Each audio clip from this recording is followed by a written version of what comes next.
The morning sun filtered through the curtains, casting a soft golden light across our small kitchen in Bristol. I had just finished preparing Ethan's favorite breakfast: scrambled eggs, grilled tomatoes, baked beans, and a slice of buttered toast. It was our little ritual every Saturday. I took care to plate everything just how he liked it, even adding a touch of paprika on top, the way he always asked. I turned around, smiling, expecting to see him entering the kitchen with his usual sleepy grin and a teasing comment about my bedhead. But instead, I saw him standing by the doorway, arms crossed, his expression unreadable. "Morning," I said, a bit hesitant. "Breakfast is ready." He didn't move. "We need to talk," Ethan finally said, his tone colder than I'd ever heard. The hair on the back of my neck stood up. Something wasn't right. "All right." I tried to keep my voice steady as I sat down at the small table. "What's going on?" He walked in, not touching the plate I'd made for him. "I don't think this is working anymore, Rachel." "Us." "This relationship." I stared at him, blinking. "What are you talking about?" He sighed and looked away. "I've been thinking about it for a while. You're not ambitious. You've settled for too little in life. You're always here, just cooking, cleaning. I need more." My stomach dropped. I felt like I was falling through the floor. "Is this a joke?" "I'm serious," he said. "You've stopped growing. I'm moving on." I couldn't breathe. I had just made him breakfast. I had loved him for 6 years. And now he was throwing it all away, standing in the kitchen like this was just another mundane conversation. "Is there someone else?" I asked quietly. He paused. That pause told me everything. I stood up, heart pounding. "Get out." Ethan didn't argue. He turned, walked away, and closed the front door behind him. I stood there in silence, staring at the untouched breakfast growing cold on the table. Something inside me broke, but another part of me, one that had been buried, began to stir. This wasn't going to be the end. Not for me. The hours after Ethan left felt like a blur. I sat on the edge of the bed, fully clothed, staring at nothing. The flat was too quiet. I could still hear his words echoing in my head. "You've stopped growing." As if love wasn't enough. As if the 6 years we had built together meant nothing. I didn't cry. Not then. There was a strange stillness inside me, like my body hadn't caught up with what had just happened. But as the sky outside darkened and the city lights flickered on, the weight of everything began to settle on my shoulders. I finally moved, wandering through the flat we had shared. I picked up his jumper from the back of the chair, the one I used to wear when I felt cold. His mug was still on the counter, next to the half-finished jar of coffee we always shared. Little things. Each one felt like a cut. I grabbed a bin bag and started clearing out his things. Methodically. His toothbrush. His shoes by the door. His razor. His books. I didn't hesitate, didn't pause. I was fueled by something deeper than sadness. Something sharper. Around midnight, I found myself outside, standing by the communal bins, the bag of his belongings slung over my shoulder. The cold night air bit at my skin, but I barely noticed. I dropped the bag inside, closed the lid, and turned to go back upstairs. As I reached the door, I saw my reflection in the glass, pale, tired, hollow-eyed. A version of myself I hardly recognized. And something in me snapped. I wasn't going to be that woman. The one left behind. The one discarded like old clothes. I walked into the bathroom and stared at myself in the mirror. My hair was limp. My face looked older than it had a week ago. I hadn't worn makeup in months. Not because I didn't care, but because no one seemed to notice anyway. But now I would do it for me. I opened the bottom drawer and pulled out a pair of scissors. My hands trembled as I stared at the ends of my hair. Then, with one clean motion, I cut the first strand. The strands of hair fell into the sink like threads of an old life unraveling. Snip, snip, snip. By the time I stopped, I barely recognized myself. My once long, soft waves now sat in a sharp bob just below my chin. Uneven. Impulsive. But free. I ran my fingers through the rough cut, letting the silence of the flat settle around me. Something had shifted. Not just in my appearance, but deep within. I wasn't sure what yet, but it felt like the first real breath I'd taken in years. The next morning, I didn't lie in bed scrolling through old messages or wondering where Ethan might be. I opened the windows wide, let the cold breeze in, and stripped the bed. Clean sheets. Fresh start. Then I looked around the flat. It was mine now. The lease was in my name. Every corner, every item, suddenly looked different. It wasn't a shared space anymore. It was my space. The thought was both terrifying and exhilarating. I decided to repaint the living room. That afternoon, I stood in the aisle of a DIY shop, staring at shades of green and gray like they held the answers to everything. A soft sage, maybe. Something calm. Something new. Trying to fix heartbreak with paint. A voice beside me joked. I turned and saw a woman about my age, curly hair tied in a messy bun, paint splattered on her coat. I smiled faintly. Something like that. She reached for the same swatch I'd been holding. Sage is a good choice. Peaceful, but not boring. Thanks, I said. I've never painted a room before. Well, if you need help, I'm usually covered in paint by noon anyway. I'm Louisa. Amelia. We shook hands.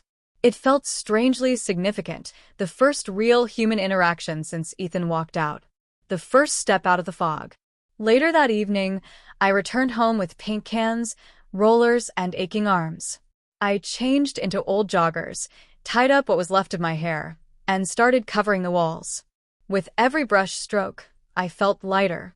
That night, curled up on the sofa with flecks of green on my cheek, I allowed myself to smile. Not because I was healed, but because I was finally beginning. It was almost midnight when I finally looked at myself again in the mirror. Not just a glance, not the quick, dismissive look I'd grown used to, but a real, lingering gaze. The woman looking back wasn't the one Ethan had known. She looked tired, yes, and a little lost. But there was something else in her eyes. Steel. A glint of quiet defiance. I reached up and touched my jaw, freshly bare with a new haircut. My lips curled slightly at the corners.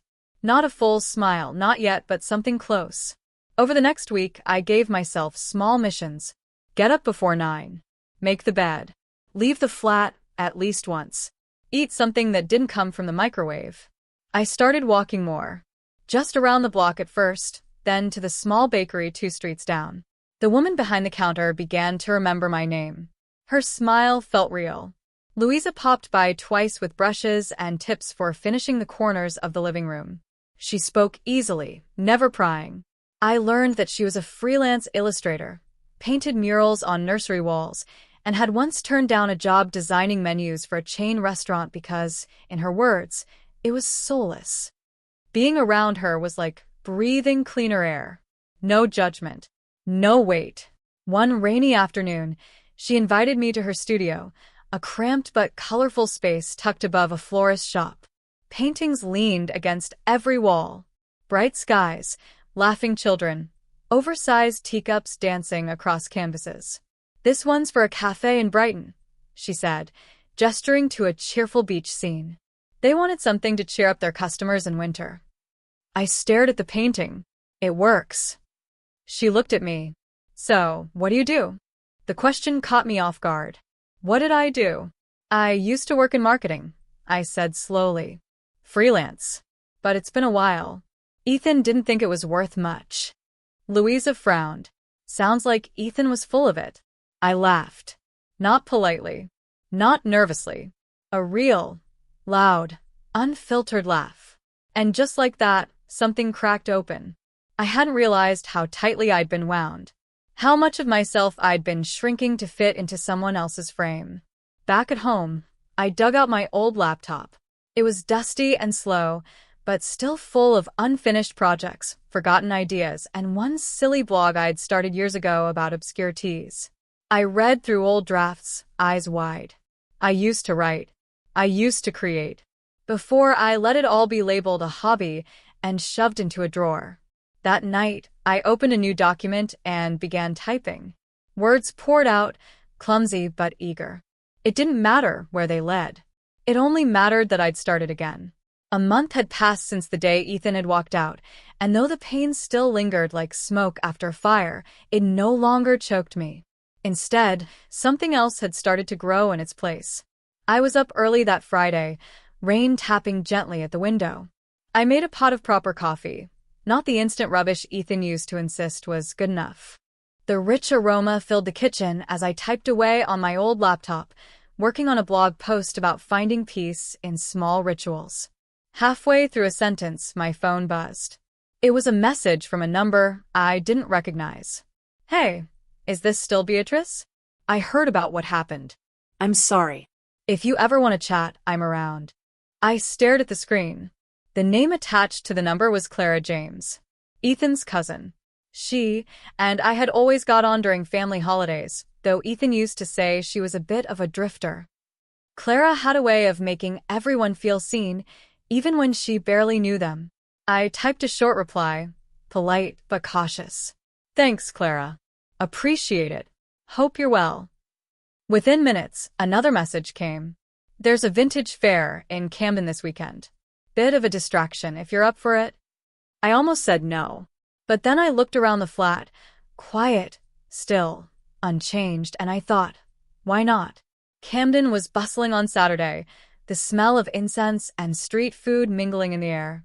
Clara arrived in a bright yellow raincoat and a beanie decorated with badges.